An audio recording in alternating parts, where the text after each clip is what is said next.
Overcoming the God Complex. Good morning, everybody, and welcome to the Recovery Classroom. My name is Drew. I am a recovering alcoholic. I'm still sober. I'm still enjoying each and every single day. From a very young age, as far back as I can remember, I was always raised in a very loving, God-fearing Christian household. Matter of fact, I like to say that, I like to joke and say that my mother loved God and my dad feared my mom, so that relationship worked. And I remember my mom telling me at that young age, hey, God's got all these great things in store for you. He's got all these great plans, big plans for you, and He's got all these blessings He's going to give to you as long as you're obedient and you follow Him.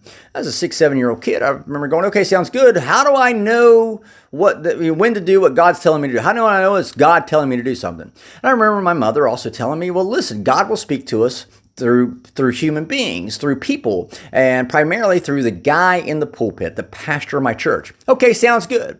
So imagine my surprise whenever the pastor of my church, he's telling me, hey, listen, if you watch anything on television that is not Christian broadcasting, you're going to burn in hell. Imagine my shock whenever he told me, hey, if you listen to FM radio, you're going to burn in hell. I couldn't watch a Wendy's commercial. Where's the beef? If you know, you know. I couldn't watch a Wendy's commercial without feeling guilty. Imagine my fear and apprehension whenever my mother came home and told me, hey, I'm going to go take you to see the movie E.T. I didn't want to go. Like, I wanted to go see the movie E.T. I was in love with Drew Barrymore. She was the same age, roughly the same age as me. So, yeah, I wanted to go see it. But I was terrified because my pastor told me I was going to burn in hell. So from a very young age, I'd already identified this disconnect between where I was at and this God that I was trying to get to, this God I was trying to connect with. And I spent my entire youth trying to close that gap, trying to make that connection and affect that connection. And as I got older and grew up into early adulthood, I realized a couple important things. One, I couldn't make people on this planet happy. I couldn't seem to make people happy, and I just felt that was a deficiency on my part. But to make matters worse, I couldn't even make God happy. I couldn't even make God happy enough to come down and help me close that gap and help bridge that gap, bridge that divide, and connect with me. So I must have been the biggest piece of shit. And then factor in alcohol. Well, when I started drinking heavily, my alcohol, well, hell, that filled the void. That filled the gap that was separating me and my higher power. And every time I drank, I didn't have to worry about not being good enough for human beings. I didn't have to worry about not being good enough for God. And it created what I like to call this God complex, or should I say this anti-God complex.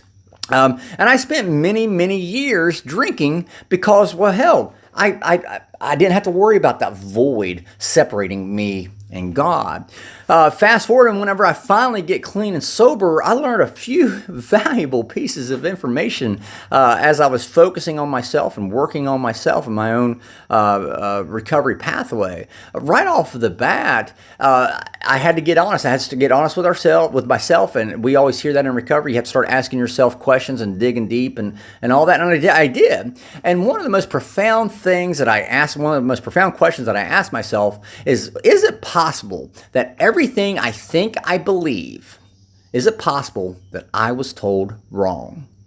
From religion, from spirituality, to health science and nutrition, is it possible that everything I believed in, is it possible that I was told wrong? And when I realized that, when I started asking myself that question, and I realized that yes, it is absolutely possible that I could have been told wrong, that's when things started taking shape. And I started being able to overcome that God complex, or anti-God complex that I had. I realized early in my sobriety that everything that I held near and dear to my heart, everything I believed to be true about God and spirituality, it wasn't my own ideas. They were ideas that were given to me by other people. In other words, they were the ideas and impressions that other people had that they instilled in me. So now I'm really questioning things, or am I? And that's what recovery taught me, because it taught me, yes, it's good to question things. It's good to question all the things I believe. But when it came to spirituality and religion,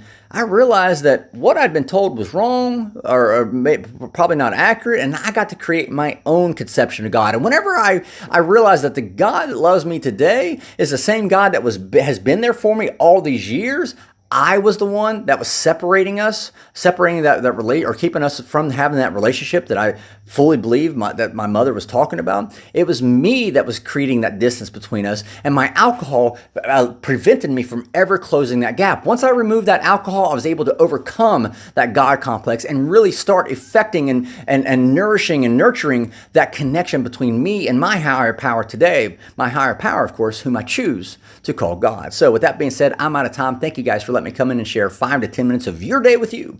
You guys absolutely keep me sober, and I cannot be any more appreciative. We'll be talking again soon, guys. Remember, you can't get drunk if you don't take that first drink.